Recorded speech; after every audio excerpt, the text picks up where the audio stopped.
I'm Nadia Dunn. Welcome to IDX TV. We're here at the Package Fulfillment, Logistics and Delivery Expo in Cincinnati. Joining me is Kate from IMAG. Kate, thank you so much. It's lovely to see you again. We saw Thank you in you. Miami. Yes, we did. And I think the weather was similar there It in was. February as it is here. So Exactly, yes, nice to yes. see you. Now, for our new audiences, please tell us about the company.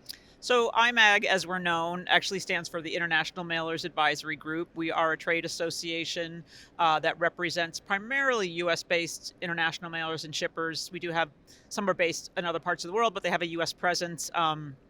We represent a lot of the outbound movement of goods from the U.S. to other countries, but we have a growing presence, a number of members with a growing presence in the inbound space too. And tell us, have you seen any changes, even just since February when we saw you last? Yeah, I mean, when we spoke in February, there was just so much, like that was the first in-person conference that many of us had been to. So we've gotten back into that groove, which is great. And of course, we're still in the pandemic, and we're still seeing some of those service limitations, lack of airlift, but that's starting to come back. That really impacted international movement of e-commerce goods without a lot of international flights, passenger flights. So we've seen that, of course, tick up each month, and of course this summer's been a really full flight, international flights and everything. So we're seeing return of some countries that maybe had partial suspension of services. Mm-hmm. We're seeing a little bit, of course, China had the COVID lockdown, and that's still coming out of that, but there's still a lot of those issues around availability of flights to move e-commerce goods, but I do think that's at least trending in the right direction. And let's talk about cross-border e-commerce. Now, a lot has changed over the last couple of years. Tell us what changes have been made and any trends that you've seen. Right. I mean, we've seen a huge uptick in e-commerce as people bought more at home. And one of the things that we've seen most of the members are service providers, so they help an online marketplace, an online retailer move their goods to a customer in another country. And so what we are seeing, and I think this has been a trend that has been happening for a few years, but has really kind of surged, is that folks don't mind buying from another country. They don't care if they're here in the U.S.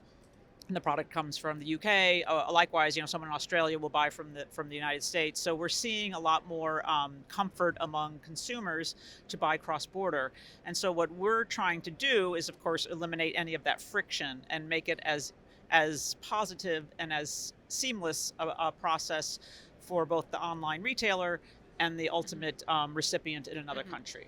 And we spoke about things getting back to normal. In terms of the e-commerce market, how do you see that? What's the future there?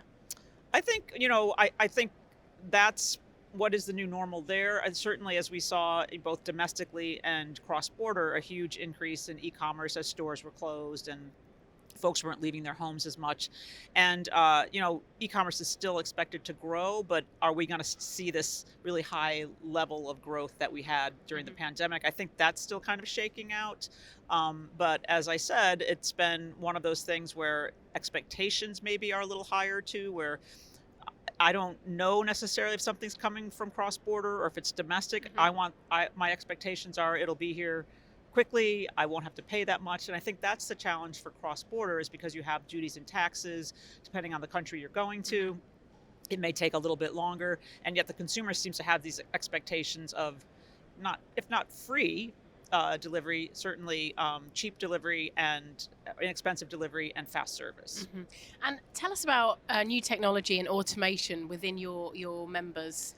Right. So our members range from consolidators that kind of help move the goods, enter them at the international service centers, but we also have software solutions providers. We have platforms who are just really kind of collecting data and helping folks to move things, or provide the harmonization codes or total landed costs. So we are seeing a lot of growth as an association in that solution space. So there's a real move to digitization, and again, data is such a big part of the cross-border experience, because you need to provide the advanced data to the postal operator or to the integrator, the courier.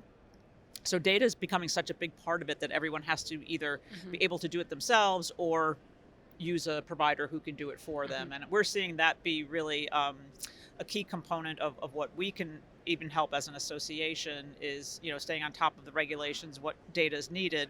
But I think that's for us really where a focus has been is on the use of data and integrating that into all of your systems. And coming to an event like this, is this for you to get information to send back to your members? Yeah, so for me, it's a little bit of, I am the whole staff, as I think I mentioned previously. So in Miami, so I do a little bit of everything. Here, I spoke on a panel. I was a moderator, and I have a number of members who are were also either speakers or they might have a booth here. So it's a little, I'm learning. I'm hopefully sharing some information, and I'm walking the floor to kind of see what all the latest technology is. And even if some of this is a little bit outside of what I would, normally think about as my world or as IMAG's world, it's really interesting to see how automated our industry is. And by our industry, I mean package delivery and logistics.